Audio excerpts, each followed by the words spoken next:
Topic వచ్చేసి prepositions.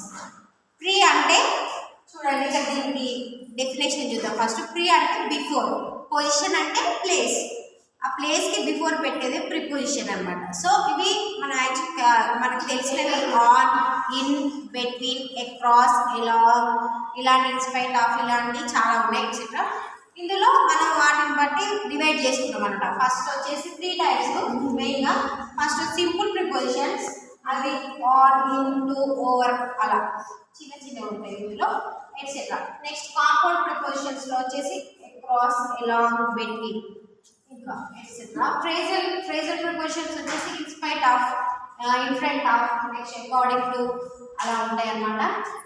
Sentence రాసేటప్పుడు మనం ఫస్ట్ ఆన్కి ఎగ్జాంపుల్ చూడండి. ఆన్ ఎక్కడెక్కడ యూజ్ చేస్తామంటే డేట్స్కి బిఫోరు, డేస్కి before, and descriptive parts of the డేస్కి before.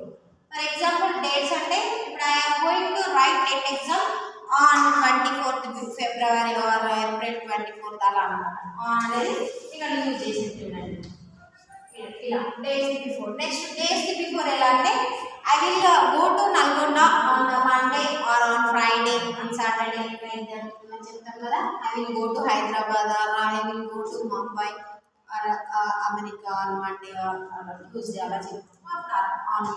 Descriptive parts of the డేస్కి ఎలా అంటే I'm go to market on the evening అలా అనమాట. ఆన్ ది మార్నింగ్ అలా అనమాట. I will go to market on the morning అలా చెప్పుకున్నాము. నెక్స్ట్ ఇన్ అనేది వీక్స్కి బిఫోరు, మంత్స్కి before, years, next decades, centuries వాటికి బిఫోరు ఇన్ యూజ్ చేస్తాం. For example I will return back to home in a week. చూడండి ఒక 1 వీక్లో మేము వచ్చేస్తాము హోమ్కి అలా అన్నమాట. నెక్స్ట్ సీజన్స్కి before we enjoy holidays in summer or winter ఇలా అన్నమాట. ఇక్కడ ఏం యూజ్ చేసింది చూడండి. నెక్స్ట్ ఇయర్స్కి డికేట్, సెంచరీస్ అన్నాం కదా. ఇంకా ఇప్పుడు ఫస్ట్ వరల్డ్ వార్ ఎప్పుడైంది? First world war in 1914 to 1918 అలా అనమాట. అలా యూజ్ చేస్తాం. ఇండిపెండెన్స్ ఎప్పుడు వచ్చింది? 1947 అలా యూజ్ చేస్తాం. నెక్స్ట్ ఎట్ ఇల్లు, ఈ రిలేటెడ్ టు ప్లేస్. ఇక్కడ ఎట్ ఇల్లు ఇవి చూడండి ఎక్కడెక్కడ యూజ్ చేస్తామో. Before countries, states, cities, towns, villages వాటి నేమ్స్ ముందు మనం ఇవి యూజ్ చేస్తాం. ఎట్ అండ్ ఇన్ చూడండి. For example we live in America or we live in Hyderabad, we live in Nalgonda. Next ఇక్కడ చూడండి.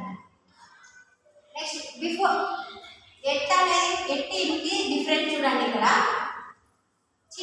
చిన్న ప్లేసెస్, స్మాల్ ప్లేసెస్ బిఫోర్ ఏమో ఎట్ యూజ్ చేస్తాం, బిగ్ ప్లేసెస్ బిఫోర్ ఏమో ఇన్ యూజ్ చేస్తాం.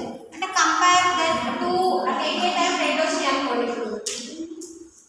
ఫర్ ఎగ్జాంపుల్ ఇక్కడ ఒక సెంటెన్స్ రాస్తుంది చూడండి.